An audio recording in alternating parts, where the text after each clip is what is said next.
Hi, everybody, and good afternoon. I'm News 13's Amy Hoyt, and we are live from our newsroom on Harrison Avenue. Today is the 13th, and that means it is Buddy Check Day. We'd like to remind everyone to check for lumps in their breast as we fight breast cancer together. We always have a special guest on this day, a breast cancer survivor, someone who can talk about their experience and share that with you, and so that you can learn something from it as well. And joining us today is Lori Ratliff. She is the director of rehab at Gulf Coast Regional Medical Center, but she is a breast cancer survivor, and it's good to have you with us today. Thank you. Thank you, Amy. Glad to be here. Let's start a little bit personally. Tell us about yourself first. Okay, I'm 57 years old. I'm the director of rehab at Gulf Coast. I'm a physical therapist. I've been here with at Gulf Coast for about 28 years, but with HCA for about 31 years. I'm married and I have 2 children. And tell us a little bit about your job first at Gulf Coast. Physical therapist, so I'm getting people up after surgery. You're the one. Yeah, total knee, total hip, that's get up and move. But last year I was promoted and I am now the director, so I don't have as much patient interaction, but if somebody's out, I'm covering and that type of thing. So doing a little bit more on the management side over the past year. All right, now let's talk about your breast cancer. You were diagnosed in 2018. That's correct. And you found the lump yourself. I did. In April of 2018, I found a spot I was just kind of suspicious of, kind of watched it a little bit, and it didn't go away. So I called the nurse practitioner at the OBGYN office, and she got me in right away. Ordered another mammogram. I'd been having them every year, had the one in October, and there was nothing there. And no family history? No direct family history. One of my dad's sisters and one of my dad's aunts had breast cancer, but it was kind of removed, and so I really didn't think about it. This won't happen to me. I'm healthy. Never had any health issues, so just really didn't think it was anything, but was concerned once I found that spot and followed up right away. Sure. So when you go, you find the lump, you're thinking about it. I'm sure you know what goes through your head because you know your own body. Something's just not right here. And you go for that mammogram. Did they tell you right away that day? Well, the order was for mammogram with ultrasound if necessary. And so they did the mammogram, and then they took me into the room and did the ultrasound and was waiting. And then they said the radiologist wanted to see me. So he came back. And he said, I'm going to be very honest with you. I think this is cancer. It's a large enough mass, and you need to not even wait for these results. You need to call your doctor's office immediately. And what's your emotions at that moment? Well, I was pretty wrecked. Sure, you're not expecting it. No, and I was an employee there, so I worked, and I had not even finished my documentation. I'd clocked out, come over, had the test, and had to go back over and finish documenting before I could leave for the day.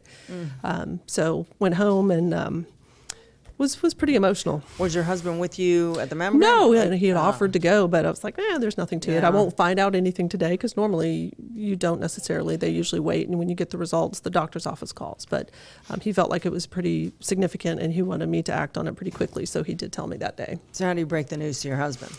Well, when I got home, my son was actually home, and he's not usually there at that time, and he was home for the weekend.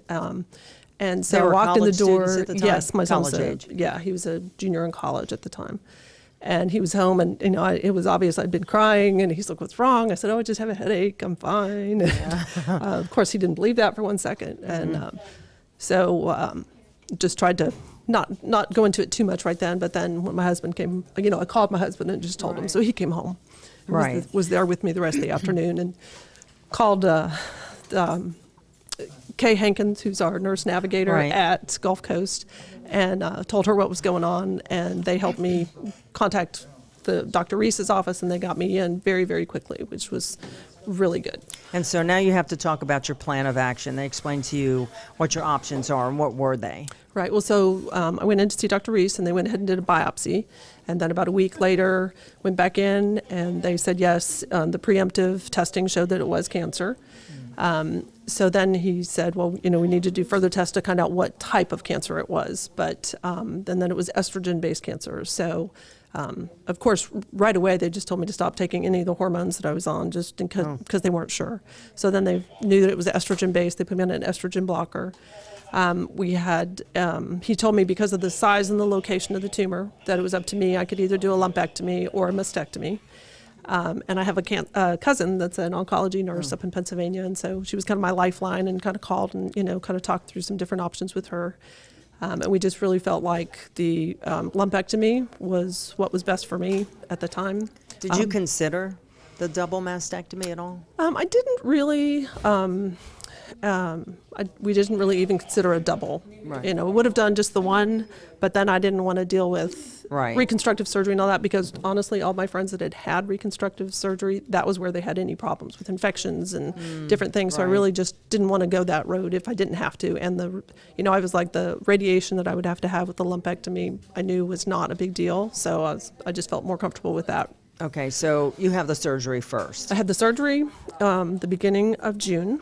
And then they thought, or he did the test on both lymph nodes also, and then a week later they said, well, there is a little microscopic evidence of some precancerous cells in the lymph nodes, so let's go see the oncologist. So I knew I was going to have radiation, but I was praying very hard that I was not going to have chemo, because the hard part was going to be losing the hair. Right.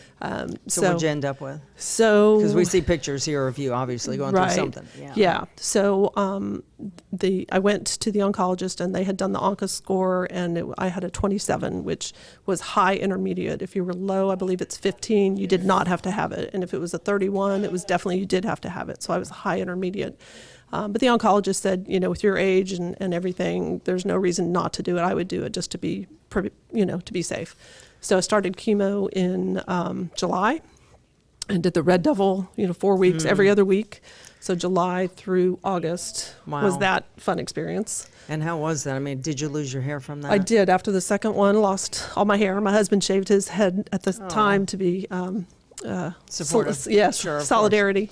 But that was the hardest part, losing the hair. Yeah, and here you had told me there's a reason for the mittens. I did the cryotherapy for when I was going through Taxol, not the Red Devil, but when he did the Taxol, my oncologist had recommended it, and we did some research, and you put the mittens on the hands and the feet, and it tried to decrease the amount of chemical that got actually down to those joints, to the fingertips and the toes, and so you didn't have as much neuropathy. And so did it help? It did. Oh yeah? Yeah, I don't have any neuropathy anywhere except for a little tip of my little finger.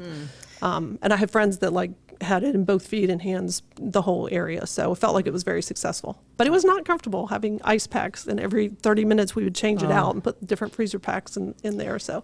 And you're doing all this here in Bay County? Well, I started in Bay County, but I started, so the Taxol chemo started on September 18th. So I had 2 of those, and then Hurricane Michael hit.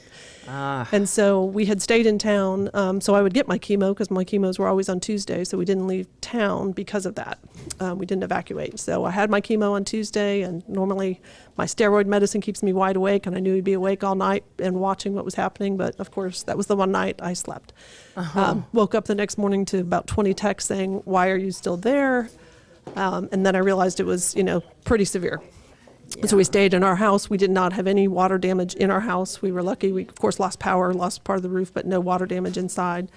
But the next afternoon, I did go over to my parents' house in Niceville, and just so I could use the phone and start calling and try to figure out what I was going to do about chemo and that, so I didn't miss out on any treatments, because I really didn't want to do that. How are you mixing the emotions of just going through a Cat 5 hurricane and trying to keep your health together? I mean, that had to have been overwhelming.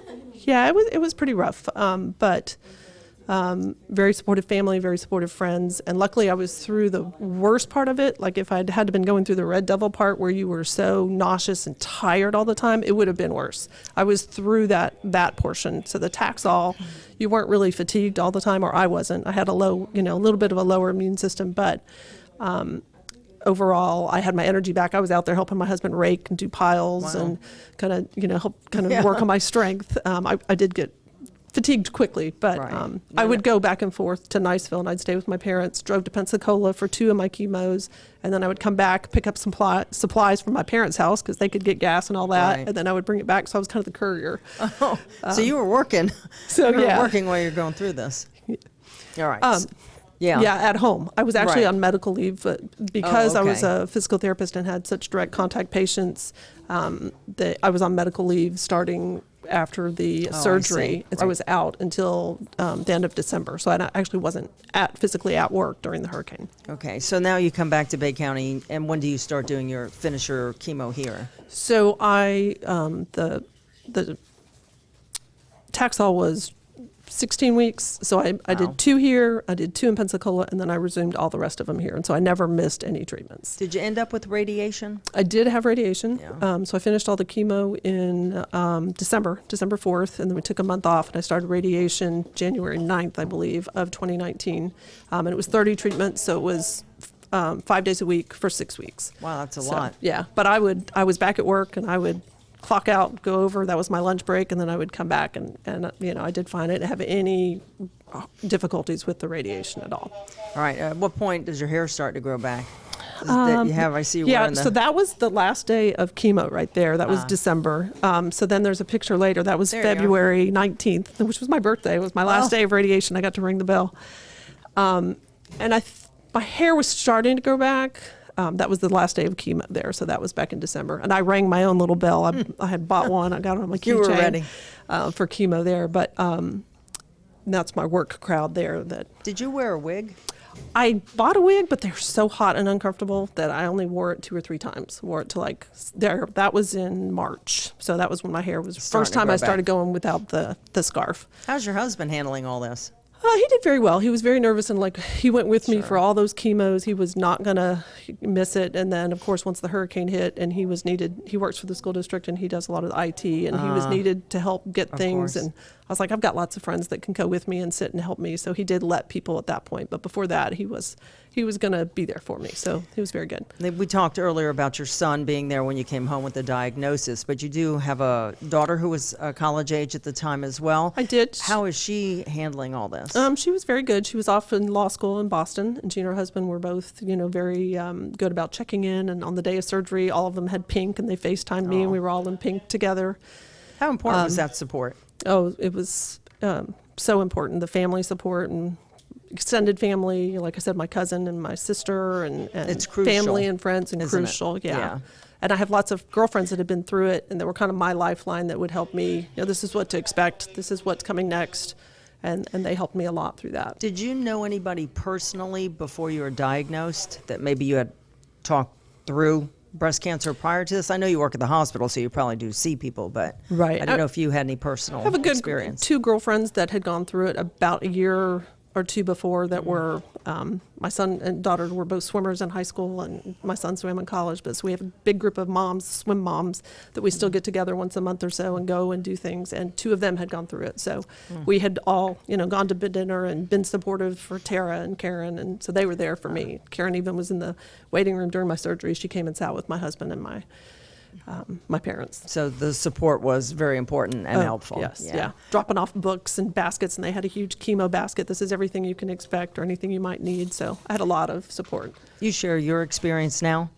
I do. Yeah. So when I have other friends that I know that are going through it, or friends of friends, and I'm like, hey, give them my number, or call me. I'll be glad to talk to them or text them and give them some advice on, make sure you take hard candy when you go for chemo, and make sure you do this. And so I try to give a lot of support. What's the best advice for the initial diagnosis that you would give?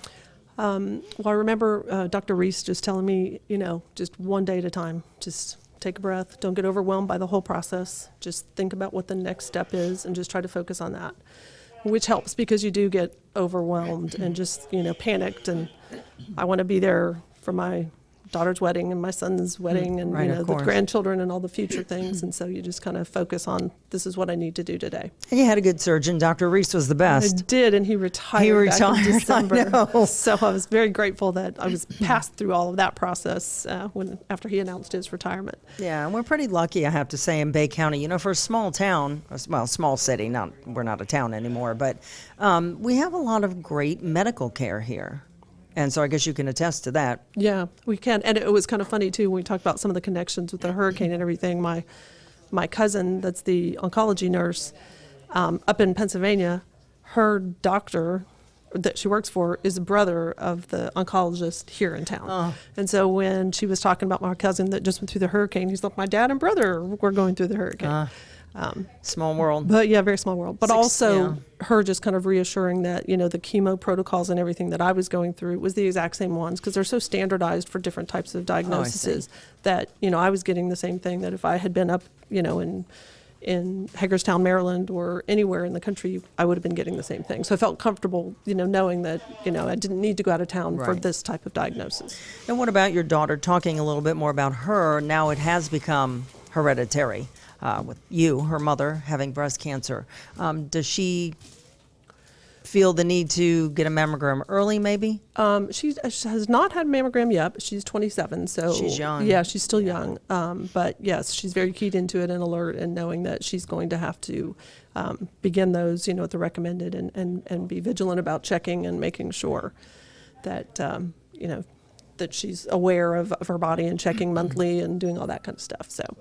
And what else would you say to people who might face breast cancer and that diagnosis, or going through it? Maybe they don't know what to do about the hair falling out and feeling sick. Yeah, there's so many resources now, you know, with the but sometimes you can get overloaded. Like if you Google and you look up stuff, you get overwhelmed. So yeah, that's not a good thing either, you know. Yeah, trying to self-diagnose is probably not good, but we all do it. Right, but we had a lot of people that gave me books and things to read, and kind of just looking through just that chapter of what you're dealing with then, and not trying to digest the whole thing at one time. Right.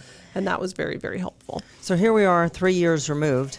Where do you go from here? What kind of checkups do you go through now? So I still continue up until this year. I was doing every 3 months. I would either see the oncologist or I would see Dr. Reese. And then I was doing the mammograms every 6 months. And now at the 3-year mark, I'm down to doing the mammograms once a year. So I just had mine last week. All clear. Last week, all clear. Yep. Everything good. And then I just see the doctors like once every 6 months now. And of course, I don't see Dr. Reese because he retired. Right. What's the prognosis as far as the other breast or this reoccurring?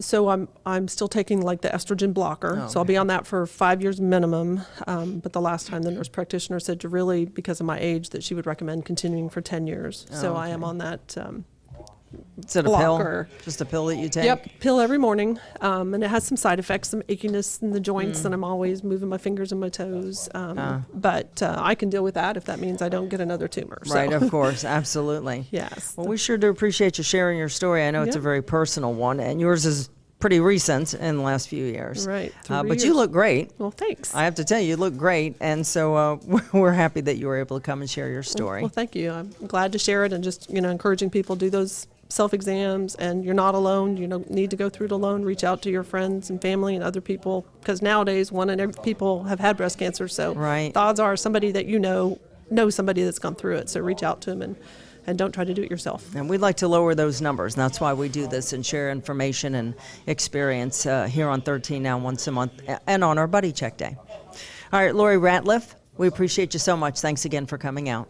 Thank you very much. And that's it for now. We'll see you next time.